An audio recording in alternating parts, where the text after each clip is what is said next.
So if you don't know about Love, Death and Robots, get to know. If you've watched Black Mirror on Netflix, this is on Netflix too.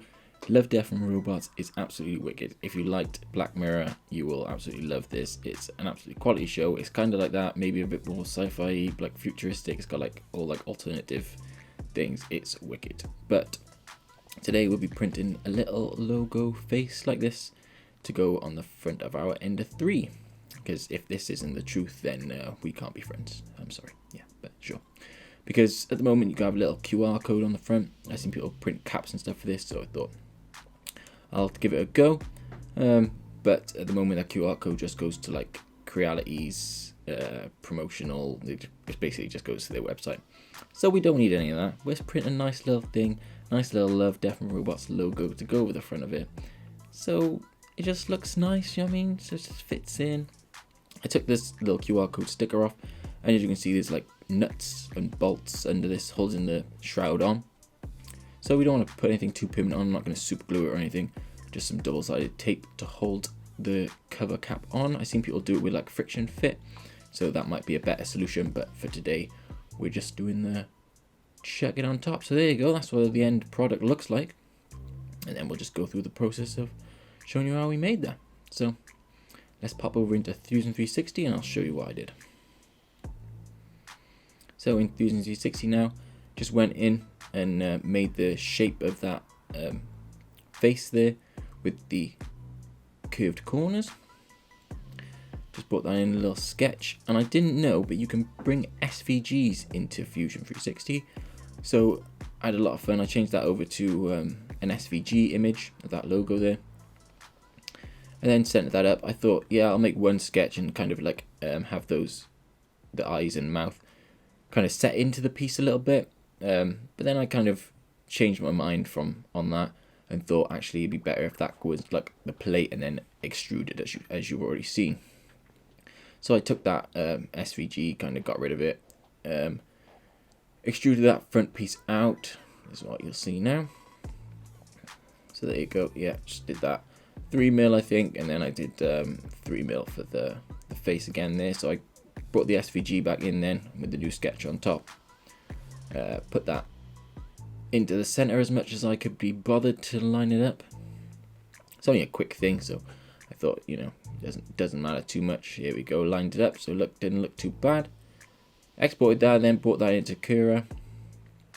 And I thought, yeah, it'd be nice. I haven't done a 2-color print yet, so I thought that'd be a nice thing to try out. So I went into the settings. You have to go into like post processing, and then add a stop at height. So that's what I did. Layer 10.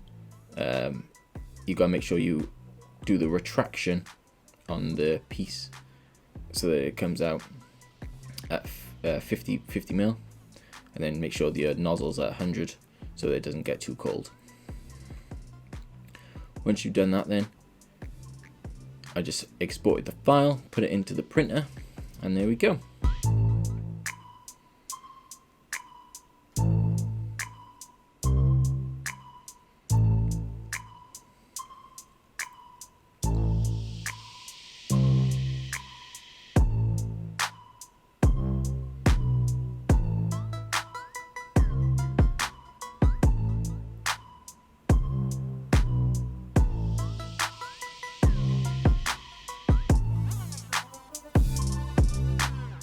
So once the first layer was printed, then I swapped the filament over. So I had the retraction on 50mm, so it was already out of the hot end. Pulled it out, changed the spool over, changed it to the white as you saw from the logo at the start.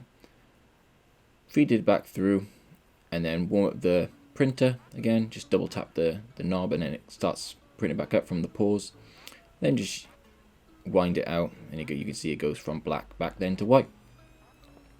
It just get back up to temperature then. Basically as soon as I finished extruding it out, it extrudes some more, and this is where I messed it up a bit. That should have been the position where I had it at, should have been 0, 0, or you know, further across, because that bit there just got dragged straight onto the print.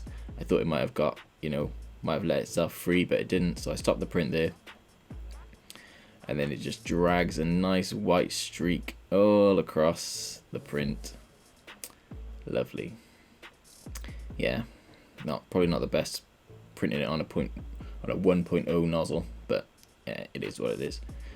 And then printed out the rest then, and it came out pretty nice.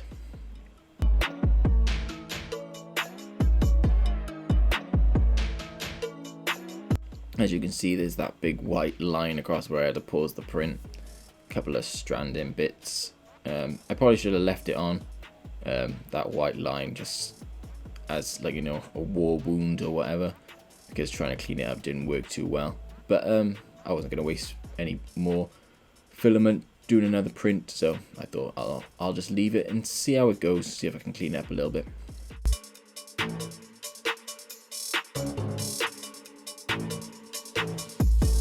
So as you can see there, I've just chucked some double-sided tape on the back of there, and then I tried to clean it up a bit, as you can see there, but it kind of just looks like a bit of a mess. But from a distance, from the front of it, you can't tell, so it's all good. These things happening.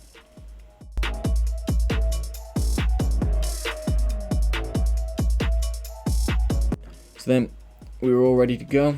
Chucked it on the front, lined it up all nice, and then just placed him on the front. If you're interested in this, I'll leave a Thingiverse link in the description so you can check it out for yourself.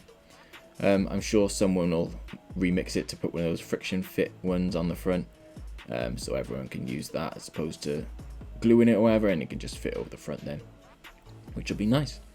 But I think this came out really nice little addition to the printer, and yeah, we'll just keep printing more stuff to add to it, I suppose. So yeah, thanks for watching. Check out the channel. We do other print stuff like this, other projects, if this is what you're interested in, and I'll see you in the next one. Peace.